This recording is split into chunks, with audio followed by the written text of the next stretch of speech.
Hello, friends, and welcome to the Power Posse Podcast. I'm Kristin. I'm Stacie. And I'm Ann. And this is a space where women come together to power up, speak truth, and embrace every damn season of life with courage, connection, and a healthy dose of sass. We chat. We laugh. And cry. And we kiss some shit goodbye.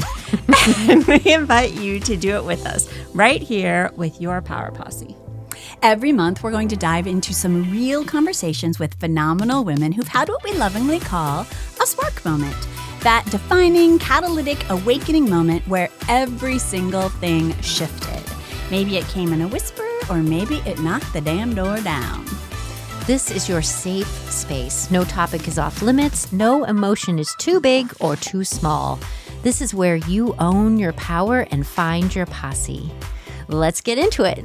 Awesome. So today we are thrilled to welcome to the podcast Heather Wallace Ray. And Heather gave me one of the best intros I've ever seen. So I'm gonna read it for y'all now. So Heather Ray is the Workplace Experience Support Manager at RSM in downtown Cedar Rapids. Before joining the world of professional services, she spent 21 years in children and youth ministry at PCUSA churches across 4 states, where mission trips were her jam and shaving cream baseball and shaving cream hairdos were basically sacraments. After 2 decades behind the curtain, she now has a slightly jaded view of churches because, as she and I both know, once you've seen how the sausage gets made, you can't unsee it. These days, she prefers boardrooms to church basements, fewer lock-ins, more coffee, and absolutely no glitter explosions. Married for 34 years to the guy who still makes her laugh and only occasionally questions what's in her Amazon cart. She's also a mom to 5 grown kids, Ima to 3 baby granddaughters. She attended College, where I was her partner in crime for polar swirls and questionable late-night decisions. In her spare time, Heather gardens like she's auditioning for a reality show, learned cake decorating from YouTube videos because baby birthdays deserve buttercream, likes to make charcuterie tables and balloon archers, and writes books that make grief funny-ish. Yes, really.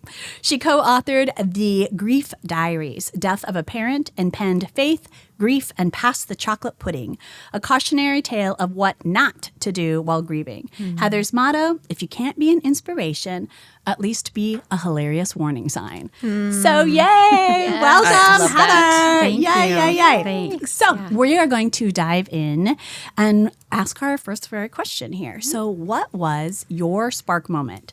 That life-altering wake up and rise moment? I would say, obviously I've written a book about grief. My father died around my 40th birthday. And I tell people that I'm not nearly as forward thinking as, I want people to believe that I am. I was, not that you're ever prepared for somebody's death, but I was woefully unprepared, and it kind of changed the trajectory of my life. It just was the most devastating thing that then became the most embarrassing thing, because it was just, there were all these things that went wrong. And people say, like, in families and funerals, there's usually one of those things that goes wrong. We got like the lucky number 7. Every single thing that could go wrong went wrong. And I am the oldest of 6. So a lot of the, like, thinking about the funeral, that kind of stuff, like, we all kind of helped together. But I didn't realize till I got to the hospital the day that he had a heart attack that I was his next of kin. And so there was a lot of like paperwork to be signed and organ donation and stuff that you're like, wow, I hope no one ever has to think about these things ever again. Yeah. And at the time I was a blogger, part-time sort of. And a bunch of people that had been reading my blogs, which, kind of deteriorated at that moment, said, you guys, you should be writing this into a book because it could really help someone. And I had a number of people who's lost their parents around the same time. So initially I wrote the book and I had it spiral bound at Kinko's, and was just like, I was so bad at talking about death. And so I would like walk up to someone that I knew was going through a loss and like put it in their hand and then back slowly away. Cause it was like, just read this whenever you need to, Yeah. And then I actually had a publisher that I had written another project for. And she said, I want you to help with this next project I'm doing. And I said, I don't know if I can because I've written my own book. I want to try to finish it up. And she said, well, send it to me. I want to see it. And then she called me 2 weeks later and said, oh, I want to publish this. So I tell people I'm like the most accidental author you'll ever meet in your whole life. And, the other thing is if you write a book about grief, it's funny-ish, it is funny, but something terrible had to happen for it to be that funny, honestly. Yeah. So, there's a lot of things where we kind of tongue-in-cheek say in our family, like, sure, it's funny now, but, maybe not so funny when you're going through it. Oh, yeah. So that kind of changed a lot of things about who I was and where I was going. My personality really changed at that moment. Interesting. And so, like, the person I was before is not the same as the person I am now. And my husband lovingly called these people Heather 1 and Heather 2 because Heather 2 did things that Heather 1 would never have done. Like language was a huge thing. I'm not someone who cusses a lot, but all of a sudden it was like a can of worms just opened in my head. And all of a sudden it was like every day, all kinds of stuff. My kids were like, do we need a swear jar? Like, what's happening here? Wow. And just a lot of different things that I never would I didn't really speak up for myself very much. I just, all those things kind of just, spilled out. And I tell people, if you're going through grief particularly, it takes whatever's wrong with you and multiplies it by about 100%. So you can't hide it anymore. You got to parade it across the front porch at that point. The crazy's going to come out everywhere. So, I sort of melded back into, he says he still likes me because Heather 1 and Heather 2, some were joined back together a little bit. Like we're not so disjointed. Yeah. But I like to think I kept some of the best parts of, the Heather 2 moments, but also I'm still me, but it just really changed who I was. Yeah. Yeah. So Heather 2 was a lot more transparent. Yes. A lot more revealed, right? Yes. Can't hide anything. All of you. No, I had a crying jag in the Best Buy parking lot just out of nowhere. And then I felt the need to assure everyone who was coming out of Best Buy that everything was fine at Best Buy and that I wasn't crying because of them. It was stuff that you're I would have, I would never have stood there and talked to people. I would have been just jump in your car and drive away, But you were feeling so much, right? And so it was so tangible. Yeah. Yeah. And hey, I feel like it's good to cry. Let it out. Yeah. I wasn't much of a crier before that, but I felt like it was just, and I definitely wasn't an uncontrollable crier. Yeah. But this was just I don't know where that came from. The music director at the church I was at the time, he would come and tell me when they were going to do a big piece of music, and he'd be like, you probably want to leave before this happens, because he knew. You're going to be moved. Yes. I was just falling apart at the seams. He was like, just get out. Come back 10 minutes later and you'll be fine, Yeah. So, and it's still there's music that's always moves you, I think, if you love music. Mm-hmm. But it's just something where I had to kind of learn and rebuild some tools on how to cope with things.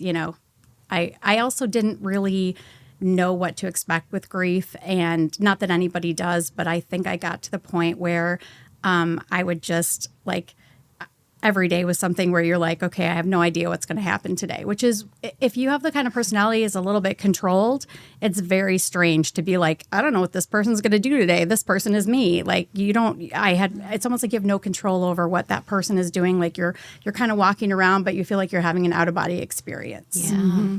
Well, and it's when you have self-trust, that's fine. But when you don't really know who you are anymore, that can probably be pretty scary of well, what am I going to do? It'd be interesting to see. Yeah. How am I going to respond? Yeah. And you're going through all of that while also trying to raise 5 people in your home and deal with siblings and still try to be a functioning adult. And at some point, it just kind of goes out the window and something has to give. Yeah. And I like to think that my kids are kind of what brought me back. I only really had my youngest 2 at home when this all kind of started happening. Mm-hmm. But I had a moment at one point where I was if you're about my age, you've seen the after school specials they used to have. Yeah. I was I am one step from being that mom that's laying on the couch and they're shh, mother's sleeping, and I was I don't want to be that crazy. I want to be a regular mom again. I want to be those things. So I kind of had to, I'm not shy about it. I, went to the doctor and did antidepressants and I did therapy and all kinds of things to just try to like help myself over that and help everybody around me who was like, what are we going to do with her right now? Like, you just don't know what's going to happen. And that's such a great thing that you just said, because we've talked about that a lot on our show, that so many times people think, oh, I'm just going to go by myself, because there's this shame or this stigma in getting the help you need, whether it's counseling or medication or both of those things. Taking care of yourself. Absolutely. And so for you to be like,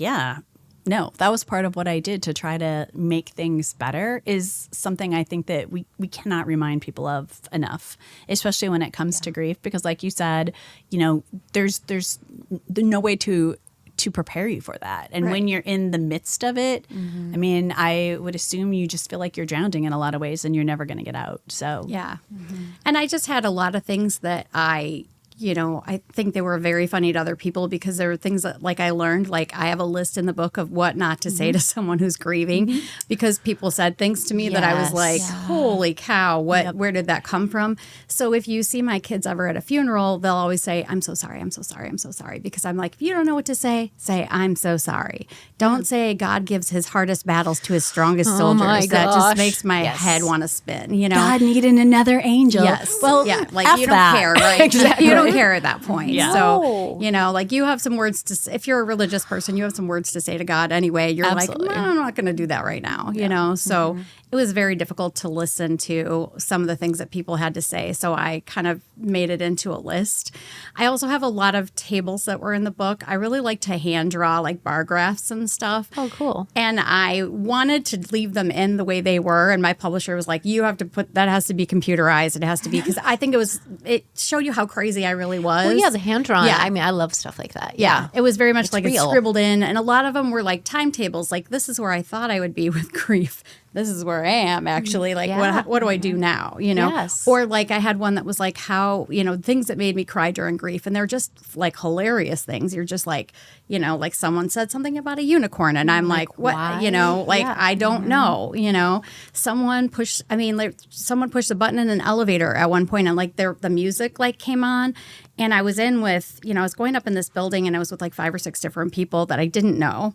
And I just burst out crying. And the funniest thing is like, that is something where if you've ever been in an elevator with someone, you feel like they're unstable. You see everyone try to like move back from that person, and you see them nervously looking at each other. Like, if we have to take this person down, could we, And I mean, it was just like, as a lot of social norms experiments came out of that, that time. So, yeah.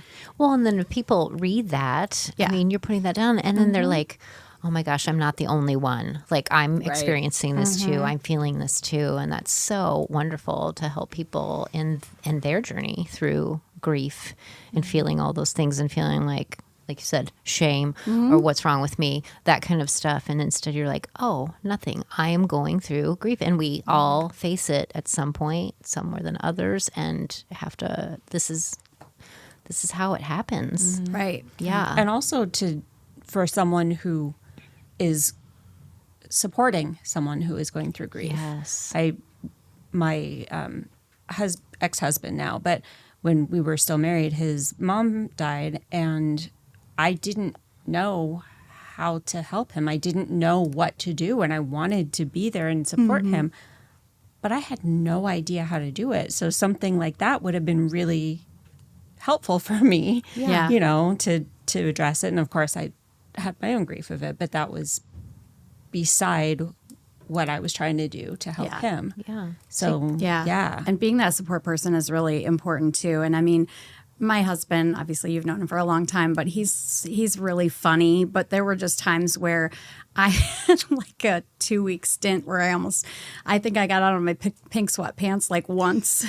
And he was like, all right, get rid of the sweatsuit. We're going somewhere. It was the last day, the day that like cracked him in half was I was watching like a Bridezilla marathon that went on for like 14 hours. And I would never watch Bridezillas. That's not even something that I would ever consider doing. I just could not get off the couch. And I was like, I now need to know what's going to happen. Like it was just, he's like, we need to close that door and go outside and see the light. And, so I think he, like he was good at being there, just kind of by my side. Yeah. And I think sometimes just having somebody to listen that doesn't care if, like you're not trying to fill the space. You're just being there for that person, Present. Yeah. And that meant a lot. The people that were, there that were very present during that time to just, like you could be whatever you needed to be. Right. Because the bad thing about grief and other things like that is you realize that you do lose people along the way. And that is something where like you lose people when things get tough. And I think everyone kind of knows that like there's people that are there for a season in your life, but you don't really want to believe it. And you kind of do when you go through something that makes you a little nutty, that, people start to leave and say, we're done with this. Like, we've moved on, so you should move on, So that actually leads us into the next question, which is your Power Posse at that time. You said your husband was a big support, and, who else kind of showed up for you and supported you on the journey? And I'd also be interested to hear kind of the, juxtaposition of the people who stayed by your side and what you said, the people who kind of fell off. Yeah. Maybe not knowing how to support you or not wanting to whatever. be, yeah. to be, it's awkward for be people. be around. sure. Sometimes some people don't know what to do, and they don't Yeah. know how to be around someone who's grieving. Yeah. I've listened to a bunch of your guys' shows, and I'm, I don't know that I've ever had a power posse. This girl over here was my ride or die in college. I got married when I was 20, so I've spent a lot of time raising kids. But I also tell people a lot that I'm the oldest of 6. My brothers and sisters and I, they're the people that know all the crazy things you've done and, have to take you back. So I do feel like in a lot of moments like that, and this one in particular, because they were all going through it, it was hard because they all were grieving in different ways. But it's also like when the crazy dies down, they're the people that are always still there. And I feel very lucky to have a family that's like, we'll take you back, in whatever form you come. We like you better if you're not so crazy, but we'll happily take you back. So I think the people that, that kind of left were, I think we have a lot of acquaintances. I think that sometimes we don't want to admit that people are just our acquaintances. But I think that there were just some people that when things get super awkward or you're not over it and they're like, why aren't you over it? And you're like, don't you think it's kind of like when someone says when you're about to have a baby and you're overdue and they say, haven't you had that baby yet? You're like if I had anything to do with it, this would already be over, Yeah, I'm not choosing. Right. This. I would love, tell me how to get over it and I will get over it I'll for do you it. or whatever, but you just don't have that.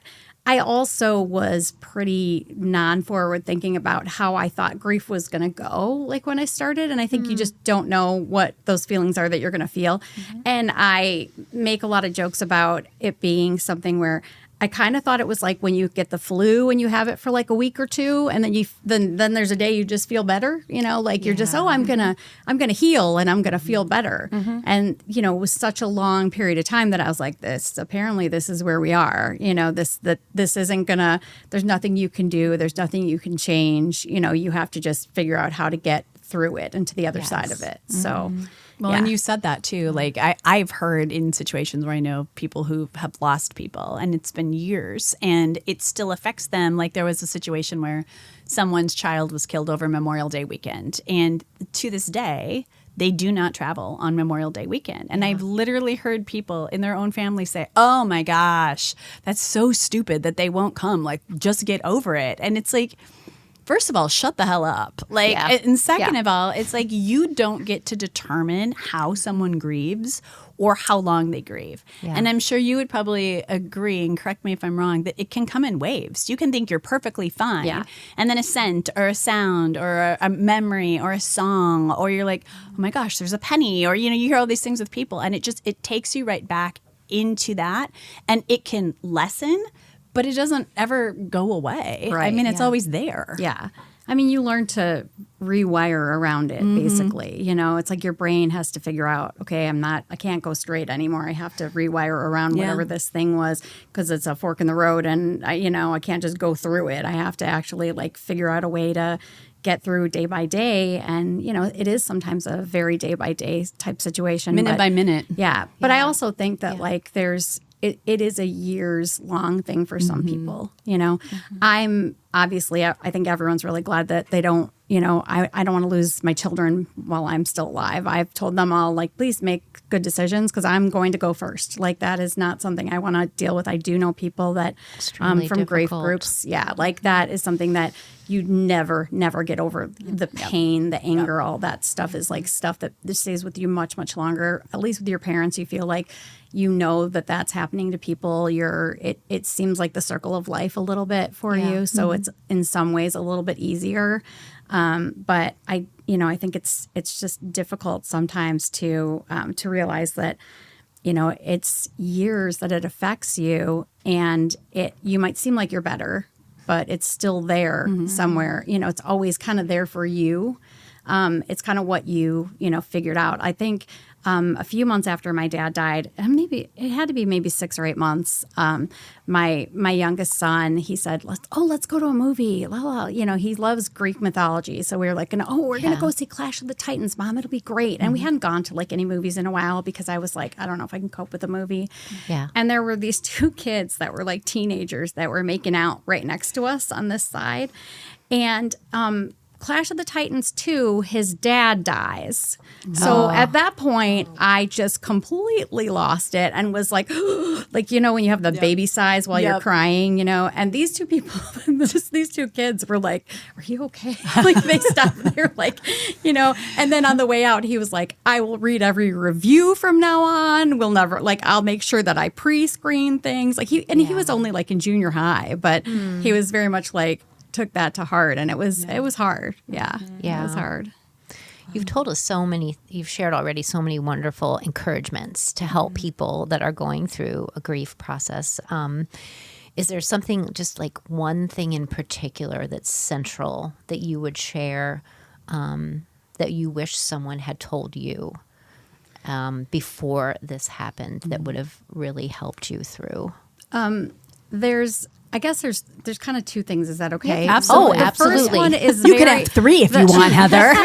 Yes. The first one is very much like a physical, tangible thing where I'm like, okay, I wish that someone had told me this is what happens when you're an organ donor. This is what happens when you plan a funeral. Like, why isn't there a class about this or something that you can read? Yes, something logistical, like these items. Yes, because you're asking people to make all these crazy tangible decisions while they're in the very worst moment of their life. And so like, do you have a will? Do you have a living will? Does your person who's the next of kin know they're your next of kin? Like, you know, all those things, just kind of educating, you know, people on how you can help. I know there's a lot of books out there now that are like your end of the life book where you can write down what you want and, you know, that kind of stuff. And I know people sometimes think that's silly, but I think it's really good because then, like, if you just had a book to read and you were like, okay, this is what my mom wanted or what my dad wanted, then it's much easier to like, okay, even though I'm reeling, it's right here. I can't. You don't have to try to like, what would they want, you know, and go through all that. And then if you have siblings, others,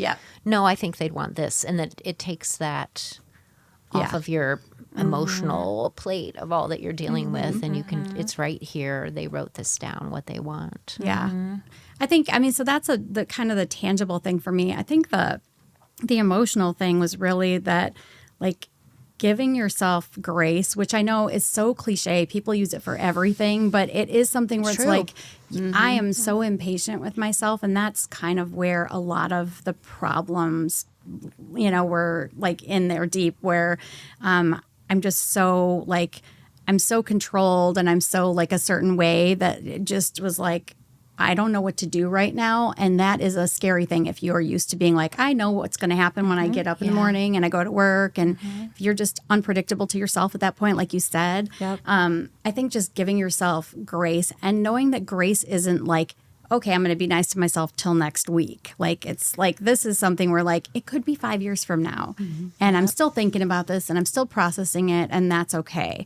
Because nobody really tells you like, how it's going to be okay. Like, it's just, you know, well, you're going to get over it. People say that all the time. You're going to get over it. Like, I don't know if you are. You're going to get through it, you know. But you are going to be different when it's over. You're not going to be the same as you were before, you know. And I think that also giving people permission to change during that time, because like, you know, whatever happens at that point, you're like, well, here I am. I don't know what happened here, and I don't like this person. Maybe, you know, maybe I want to be someone completely different, or maybe I just, you know, it's magnifying everything about myself.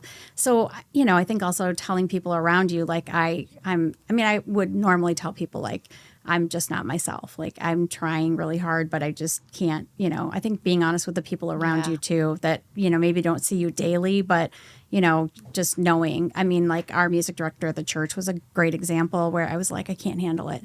And he's like, I'll tell you when we're going to sing something hard, you know, like, yeah.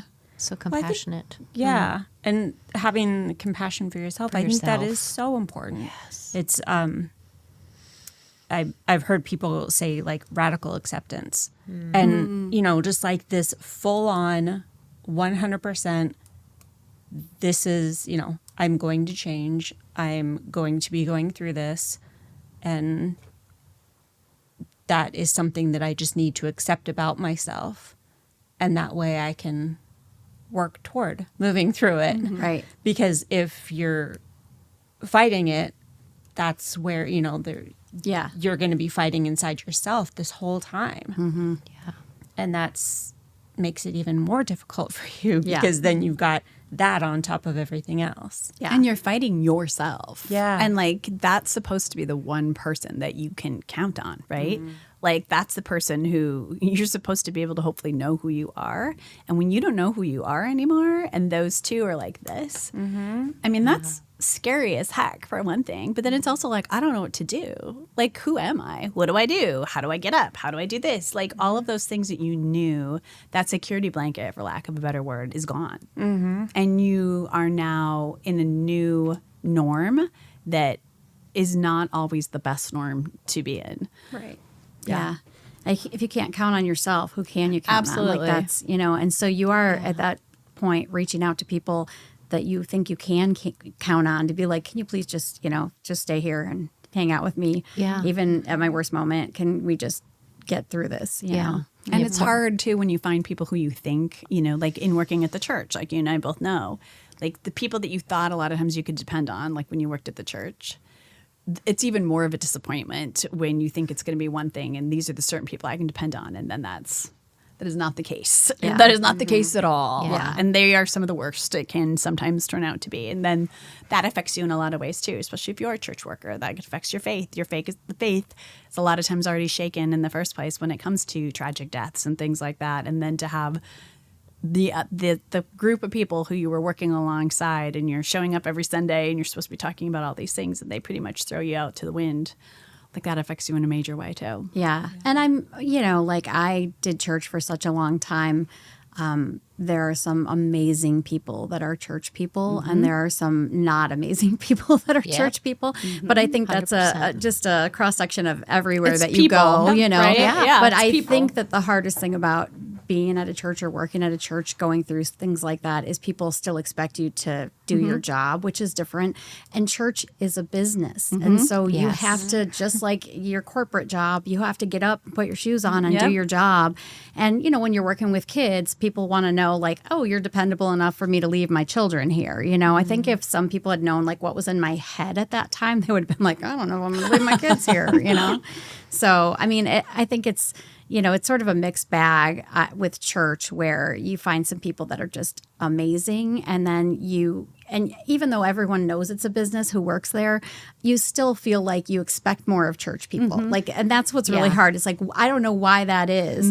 You shouldn't expect more of church people. They're going there because they need the help as well, you know, but like you just have this, you know, in your head from the time you're a kid, like, oh, church people, you know.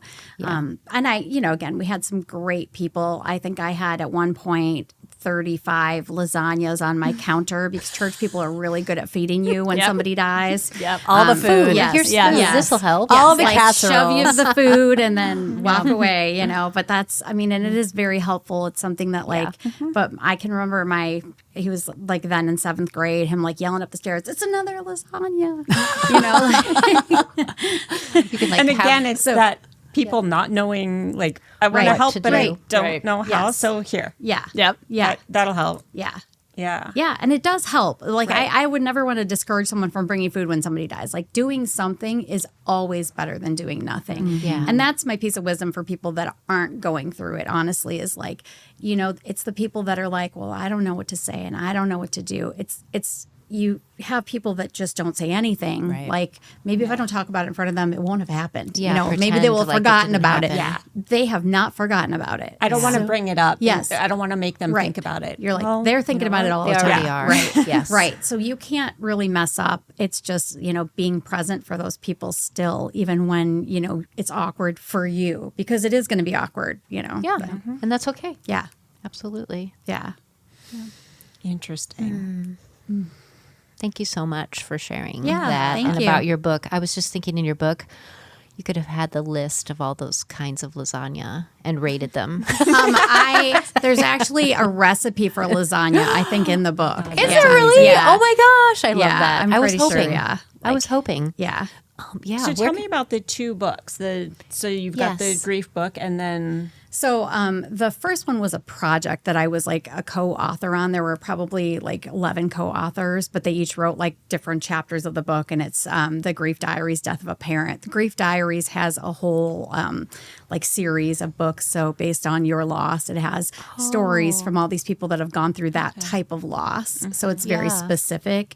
And it's interesting because that one was one that like it wasn't written by professional writers. It was written by people just wrote down their experiences, their story. and put it in there. And it's like a very mixed bag. Like if you want to read something that's very academic, that's probably not it, you know, but I think it's helpful when you're going through that to be like, because you're not going to have the same experience as someone else, but you're going to have little bits and pieces. And so it was really interesting for me to get to read all those stories and say like, okay, this is how it's similar. This is how it's different, you know, and you know, how you coped with it. And was that one, is it all dealing with the grief from a death, or is it also other types of grief? So the one that I wrote for was not about like anticipatory grief or like divorce or that kind of stuff. It was specific to a parent, but I think they now have some that are kind of run the gamut there with all the types of grief that as humans we experience. Yeah. And, you know, there's so much stuff that's similar for different, you know, things. I mean, like losing someone that's alive is a lot like losing somebody that's dead. Like it's just, you know, it's equally as hard. You're going through grief. The same things happen. Right. Like, It's a loss. just- still a loss. Yeah. Yep. Yeah. Yeah. Absolutely. And then your other book, so your first one was the Grief Diaries, and then Faith, Grief, and Past the Chocolate Pudding. yes, That's I love my, that title. That's my book, and it's just I really just started writing down terrible things that happened that were actually funny. I mean, they were, right? The book is really, really funny. I mean, on top of being really funny. Book club. It I need is. to I read mean, it. Heather's an amazing writer. She's always been an amazing writer. And her book is really funny. But her book also is one that when someone is suffering through the loss of someone, it is a book that you'll sit there and you'll be reading it and you'll find yourself laughing and crying at the same time. And then you feel kind of guilty because you're like, I shouldn't be laughing. It's this person's misfortune, or I shouldn't be laughing because that's just so wrong. But there's such a humanity in your book that I think people need that when they're grieving, because there's, like we've said earlier, there's no right way to grieve. And so to be able to be like, yeah, this is a shit show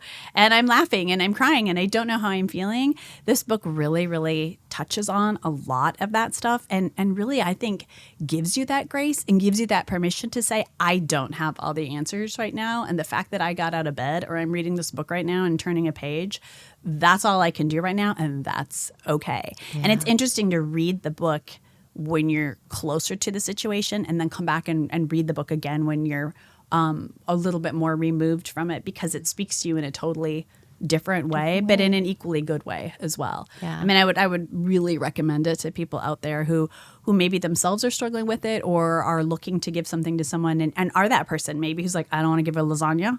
I don't know what else to do right now, you know, to just be like, hey, when you have the time, this might be something that, you know, speaks to you or can help you. Mm-hmm. Yeah. And how can they find your book, Heather Wallace? Just gonna ask. Yes. It's written under my maiden name, so it says Heather Wallace on the cover to give my children plausible deniability from anything that they might want to.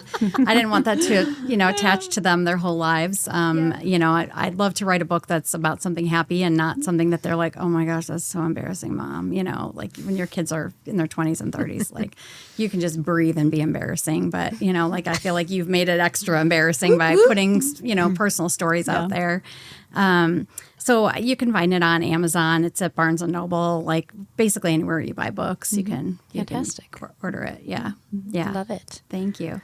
Yeah. It's amazing. Is it time for the fun? It is time for the fun. It's time for the fun. So my first question to you, Questions. so I get to ask the first fun one. Yes, and please. mine is, what is your favorite swear word? Yeah. And I want to know what you're going to say because I have a little story about like the first time I ever heard you swear. Oh, I love it. Oh, boy. In college. Oh, So what is your favorite swear word? Didn't I say something about questionable decisions in college? Wasn't that part of my bio? That was part of your bio, Yeah. yes. I have a 3-year-old that lives in my house right now. My grandbabies, 2 of them live at our house, and so I try really hard not to swear. And I'm not someone that always swore all the time anyway, so it's not that, but it's not like I don't stub my toe and sometimes say a bad word. But a lot of times I say frick and frack, and my kids know what it means. And I don't know how this translates to podcasts, but my kids will do stuff. They're all, again, 20s and 30s. And they'll do something and then they'll see me go like, you got a little something right here. And they know what that means as well. So like, they know I don't really have to say it. And, that was something that was sort of throughout their whole lives. Because in church, they don't always like to behave. And so you'd be like silently threatening them, if they don't get back on the straight and narrow while because, it's always like when they're in front of the church and they're doing like the children's message or something. And then everybody's acting up and you're like, I can't get out of my seat right now to go get them, So I don't really have a favorite one because I really try very hard not to use them. So frick and frack. Yeah. But you said that was one of the changes. You started swearing a whole bunch. I like did. When, Yes. When you're experiencing that grief. Yes, I cracked out the F word like There it came. Like Just it's like every. I mean, honestly, I was like, can I use this as every part of speech? Like what? Like is it every? Yes, is it probably. a noun Determined, and a yes. verb and a like it's a lot of different things, but. That was something that never would have come out of my mouth before. Like that, I just never used that word. She's not kidding. I mean, I literally only heard her swear one time in my whole time of knowing her at college. And I'm sorry, but it was so funny. Yeah, tell the story. I'm kind of scared. I don't even She remember was washing her clothes and she I washed do remember. reds with whites. And on top of that, she washed her winter coat. And her winter coat was wool and it shrunk.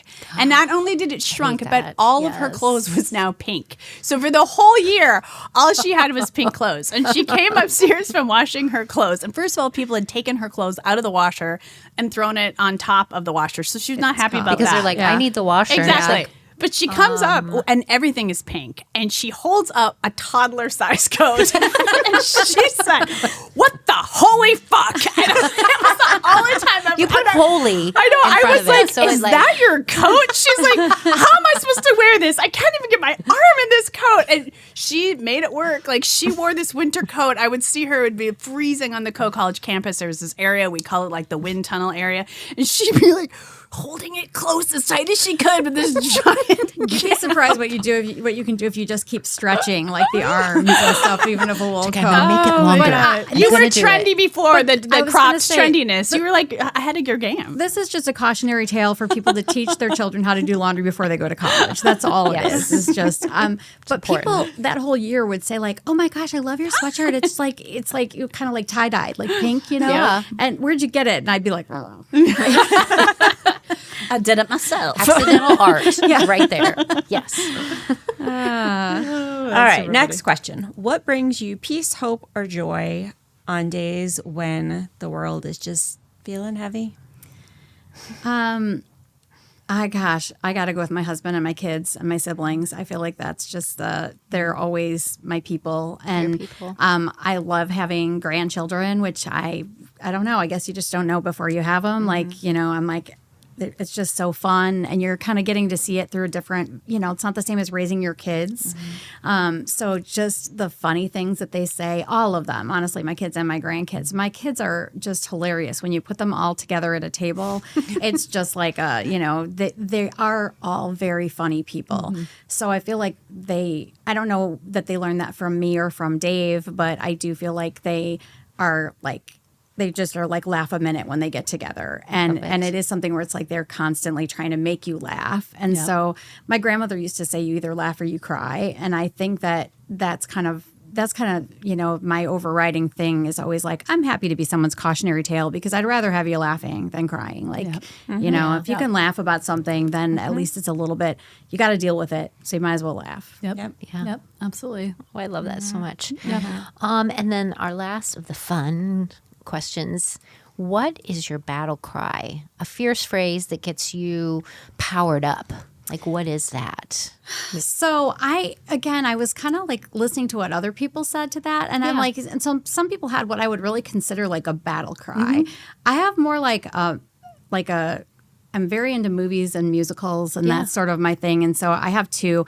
The first one is if you all seen the first Jurassic Park movie, there's the part where they first see the dinosaur coming through the fence, and the little girl, like the one guy jumps out of the car and runs away, and then the one character comes and is trying to take care of him, and the little girl's holding on to him and says like, he left us, and the guy it's like a deadpan. He like grabs onto her and he says, yes, but that's not what I'm going to do. And I use that a lot because I feel like if you live your life a certain way, then it's like you want people to know that like, okay, but just because everybody else is doing something doesn't mean that's what you're going to do. You're going to still try to do the best for them that you can. And that is one that's moving to me. And I know that Wicked is on everybody's mind. So when the Wicked musical first came out, like I just listened to the soundtrack. I think I broke it, just listened to it over and over and over. And I haven't seen the movie yet, so I'm looking forward to that. But I did hear a little like snip of Ariana Grande singing I Couldn't Be Happier.